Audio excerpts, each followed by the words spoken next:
This episode of In a Session is sponsored by Nev Vodka. Break boundaries, not the barrel.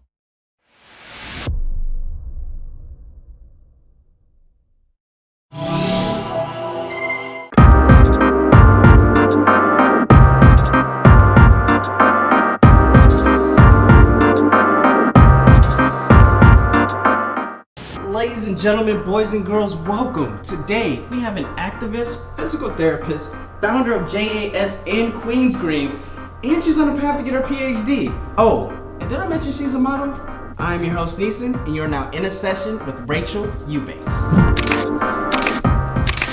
Hey, ladies in the jungle. Hi. How you guys doing? Good to see you. Good to see you too. What are you guys shooting for?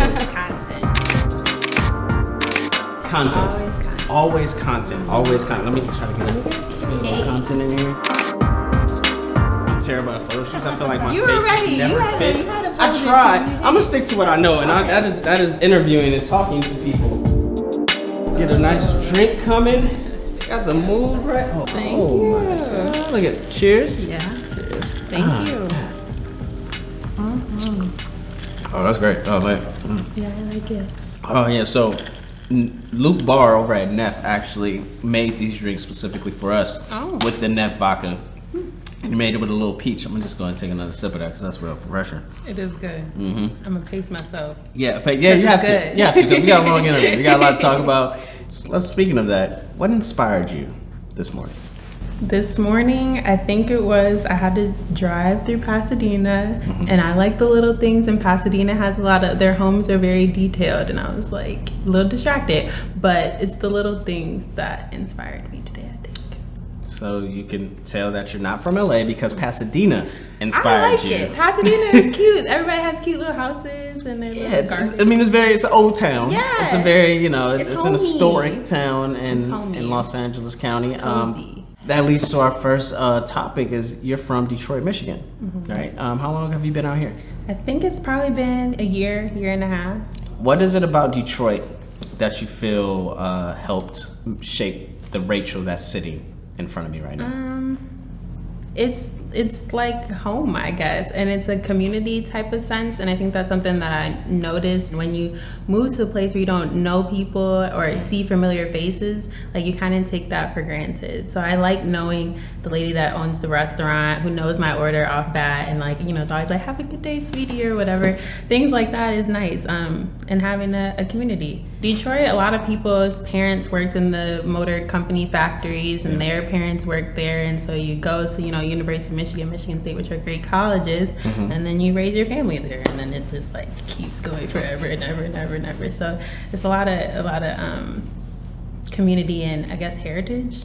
But what made you go to Chicago to go to DePaul University? Yeah, I went there for school. I think that because I was younger, and that's what I've started to realize now, is that I wanted to get away from the community or the smallness. Like I want something new. Like I know all these people. I want to, get new ideas and meet new people with different mindsets or backgrounds. And so I was like, I'm gonna go to school out of state, but not too far, so I can come back home. So Chicago and DePaul was right in the middle. But the one thing that I know hit home was your high school was just in the news. Yeah. And not for some great things. They sent the young woman to jail for not doing her online homework. Yeah. Look, that it's a crazy situation, but when you go into that school, did you see anything of the pipeline system? Did you notice it then in high school, or when you removed yourself from high school and now being grown and seeing things through clearer eyes, did you realize that public schools are a pipeline basically for jails? I didn't realize it until recently. Like when I talked to people, I really liked my school. Right. I enjoyed it. It was a public school, but we were in a pretty good area, so we had a lot of funding. We had great food choices. We had all the electives. I did orchestra and all these things. So it seemed like, the best public school you could get for a public school. It wasn't until I was talking to one of my friends, she was like, I think that it was, and we just never noticed it, because our school had a smaller school for like people who were struggling, and they would put a lot of the Black male students would end up getting put into that school instead of getting the help that they needed. And then a lot of times then they would, get into fights or just do the wrong thing instead of getting like the nurturing that you might see our white peers getting. Now looking back at it, people weren't getting the help that they needed, and that's important. Similar to the girl, Grace. Because she didn't do her homework, how is prison gonna help her do better? And Grace had, or it seems to be that she has like, mental issues or disorders, and she had conflicts with her mom, but she was never a issue to the community. But the judge said that she was a threat to the community, which is a little bit of a reach. Right. So for her to end up going to jail for not doing her homework during a pandemic, I know a lot of kids that went to school that didn't do their homework, but just because. So you send her to jail to teach her a lesson. Yeah. And that could shape a person's mental, especially adolescents, just mental growth, and absolutely not the best way. I just saw that story and then find out that you went to that high school, and I seen you instantly jump and was like, sign this petition, like, absolutely. And that's an amazing thing. I know I had people sign it, I reposted it, they told me like, I'm signing it. How did your friends in your circle that? They were, at first when I saw the story, I felt like I wanted to be home because I didn't know what to do. And someone else started the petition, so I was like, okay, I don't have to figure this out that much, but at least I could share and communicate to people about what's going on, because it's just ridiculous for that to even be an issue where maybe other people who have resources know who to call outside of the police. But her mom didn't know her options and called the police in different circumstances, and that's why this whole thing happened anyways. And this is why our community isn't really trusting the police, because we, you're supposed to trust the police to protect us and serve us. At least that's what it says on cop cars, and that's the slogan for it. And then we do that, and this is what happens to our children. But they're given a long list of things to do, but they don't have extensive training. So I'm not going to give them a pass, but I'm also not saying that I expect them to be able to know how to deal with people with mental illness, to deal with things related to children or family matters, as well as also, fight crime or whatever they're supposed to be doing. Yeah, and I think that's why, when we say defund the police, like, you don't need all this money. Let's allocate some of that money to peace officers, or officers that that people could actually call to where they could come and not worry about being shot and killed, because we've seen countless of times kids with mental illness being shot and killed, or being choked out, or reacting because the police only sees good and bad. And it's like defunding the police, people say it negatively, but we've always talked about defunding school. Like, schools get defunded all the time, and that makes zero sense when you're funding the police that are clearly ineffective. And if you have better education, there's probably less crime. So it's like all these things work together. So defunding the police would actually help alleviate their responsibilities and kind of cure the issues instead of just putting this crappy Band-Aid on top of it. The moment I recognized that you were, to me in my eyes and to multiple people's eyes, an activist is when the untimely death of George Floyd, and you felt and expressed how millions of other people felt, is what can I do? Take us through that time, and why was the call to action so big for you, of you hopping onto your IG and saying, hey, here's if you donate to these 3 organizations, I'll match that. Take us through that mindset and your thought process behind it. Well, I saw the video, which I can't erase from my brain. It was awful. But at that point, I was just about to flip a table. I'm super nice and cuddly, but at that point, I was like, all right, this is too much. My dad's Black, my brother's Black. Usually people that I date are Black, so it's these are people that you want to protect, my friends, my sisters, my colleagues, my community. And so what can I do? One of my friends posted on her story, Andrea, that she was matching, and we both talk about each other's financial situations, and she's not a billionaire, so for her to be able to match people, I was like, I'm getting this unemployment check anyway, so clearly God bless me to bless other people. So, I told people if they donate, I'll match their donations, and we'll see what we can get done. And then we made JAS.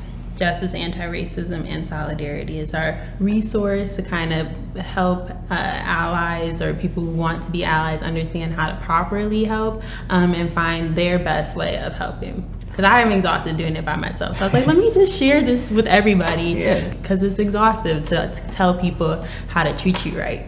So that's where we're at now. Wow. that is, how do you phrase that? It's exhausting to tell people how to treat you right.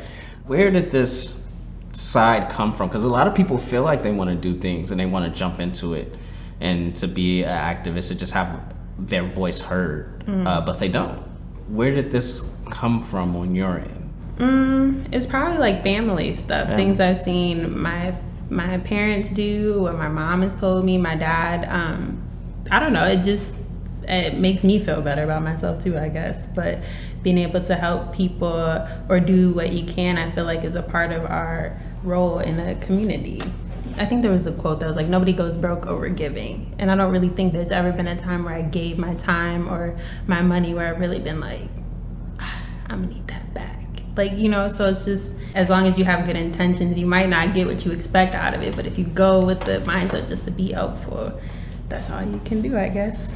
Yeah, I think that explains, at least on the surface level, you are getting your doctorates in physical therapy.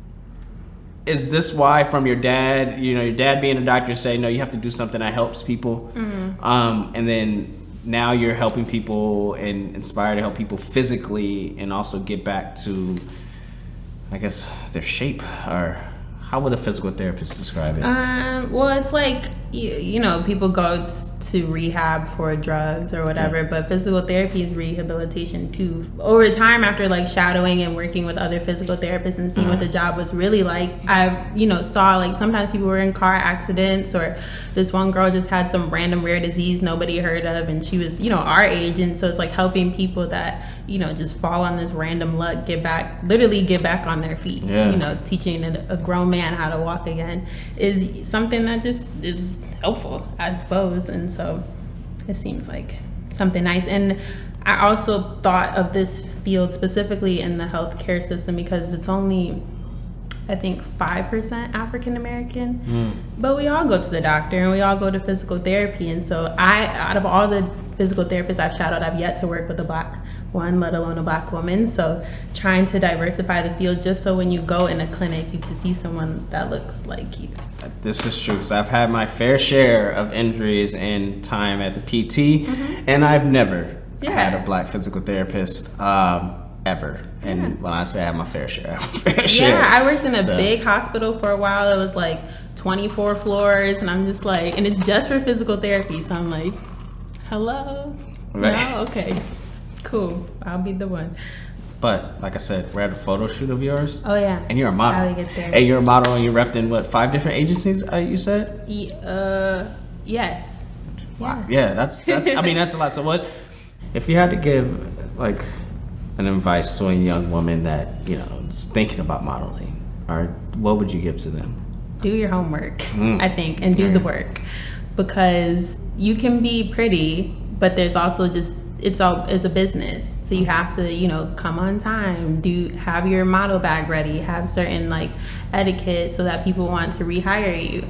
Understand how to communicate with your agency, because I mean, a lot of agents are close to my age, so I talk to them respectfully, but it's a back and forth. They make money off of me and I make money off of them. So it's like, you can't be afraid to express certain things that you feel with them as well. And then be mindful of the source. So I think like, I looked at models that look like me that were doing well to see what their portfolios look like. Who were they shooting with? Who were they working with? To kind of understand what I needed to do to get where they are. And, you know, work well with others. Collaborate with other photographers, and they'll help you get where they, you know, you need to be. At least that worked for me. Working with other people, and they'll help put you on too. I think that's the biggest thing. But doing the work is definitely important. Do the work. Do the work. That's the umbrella blanket statement that needs to be covered. Don't just show up and think that it's just everything is sweet. Like, you have to take care of your skin, you have to take care of your body, and it's not like, oh, they don't like my body. Like, you're a model. Like, you're getting paid for what you look like. And so what you look like, you know, you want to look like luxury or whatever, so you have to put high quality things into your body and take care of yourself. If I had to describe Rachael in, you know, 2 words, I would say plant mom. Yeah. I like that. Lover of earth, it'd be 3 words. Yes. explain your love for plants. We have one of your children right here. This is my newest child. Yeah. You birthed her. You are poison ivy in the living flesh. So yeah, explain your love of plants and where that comes from. My grandma, for sure. So like, I don't know, like some people had to spend the night at their grandma's house. I definitely did, but my grandma lived in like basically the country, like no cable, so there was nothing to do. There's no kids, but she had a garden, so we would do like country stuff. So we would go to the garden and pull carrots out the ground and like pick out peas and eat them, and you know, make flower bouquets or crowns or all this other like just random country stuff. Yeah. So, and then my mom, she went to school for agriculture, so she's super plant. Like she would pull over on the side of the road to be like, "Ooh, Rach, look at that," and I'd be like, "We gotta go somewhere." Or like if we were driving through Phoenix, she'd be like, "Look at all these rocks," and like she'll pull over for that too. So I think definitely for my grandma and my mom and her plants has made me appreciate plants as well. So Queen's Greens. Why Queen's Greens? The name? Yes. Well, it's Black woman owned, and I feel like, yes, Queen, so Queen, and then Greens, my plants. And it was hard to come up with a plant place name for other places that don't have that name. So Queen's Greens worked out because nobody really took that name yet. So I was like, I like this, and we're gonna roll with it. So we usually like to do a lightning round. Okay. And basically it's just I ask you some questions and you say the first thing that comes to mind. Yes, you're gonna definitely need that. Yeah, you're gonna need that one. So, favorite designer? What's his name? No, because I have a problem with him right now. Oof. I can't think of one. Favorite album that came out this year? I like. See. Whoa. It's the two sisters. You were just playing them earlier. Oh, Chloe and and Haley. Chloe and Haley. I love them. I've been playing that album straight. Favorite quarantine snack? Hot Cheeto Puffs. Sneakers or heels? Sneakers. Chicago or LA? Chicago. Top streaming service that you use? Apple Music. Is that? That's yeah. That's a top streaming. Or you mean like Netflix? Top Netflix. Streaming service for video. So Apple Music for music. Yeah, Netflix. And Netflix. For Netflix. Okay. Favorite plant? I just got this one. It's called a Lady Valentine. It's like pink. It's kind of like this size, but the leaves are pink and green. Really? I just seen it at my plant place. I tried to buy 4 and they were like, sorry, it's 1 per person. And that made me feel even more exclusive. So I was like, all right, I'm taking you home then. Well, this is a little weird question because you're wearing all Nikes now, but I was gonna say Nikes or Adidas. Nikes. I have no choice.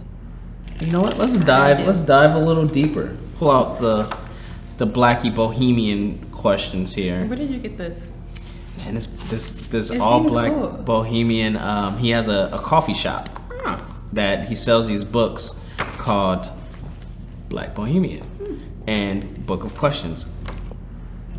What stands between you and complete happiness? Nothing. Myself. If I choose to be unhappy, that's my choice. Or if I choose to be happy, that's my choice. I could get the Lambo truck. That's really cool. And that might make me happy for a little bit, and then I want something else. So there's not a thing or a goal that will make me happy. It's probably just, where I am with myself. What do you see when you look in the mirror every morning? What? That's deep. I see a friend, a woman, a Black woman, for sure. And like we were just talking about, like happiness. I could be a ball of sunshine. You are. You definitely are a ball of sunshine. Your energy is amazing and incredible.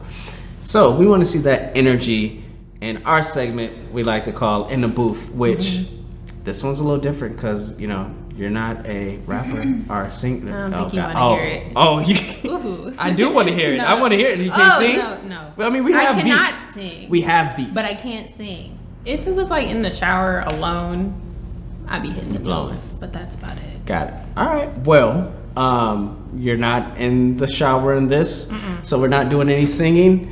But we are gonna get you on some like crazy walkway, runway, stylized joints in the booth. Are you ready? Yes. Ladies and gentlemen, boys and girls, it's on the beat, Rachael in the booth.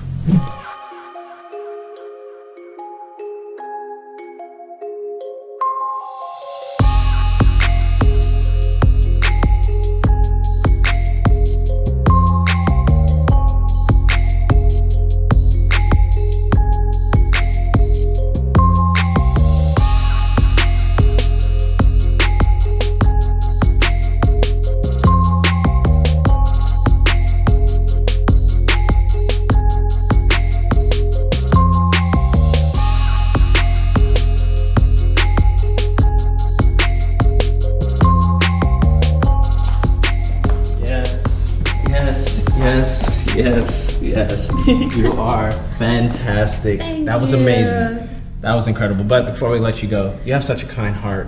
You're such an amazing person, and you always give back to your community. And there's one thing that I know we spoke about privately is about your passion for birth equality, and for it's a higher mortality rate for people of color, women of color having children. Yeah. So in your name, us and Neff wanted to donate to a charity that is close to your heart. So we have this for you. It is a check, but it's a giant check in your name from Neff in Intercession. And this just shows how great of a heart you have and how amazing you are just as a human. So this is for you. And you have to like hold that and carry that and walk into the bank with that. But again, thank you for being such an incredible human. All right? I appreciate that. Thank you, guys. No problem. I'm your host, Neeson, and you've now been in a session with Rachael EuBanks. Catch you on the next one.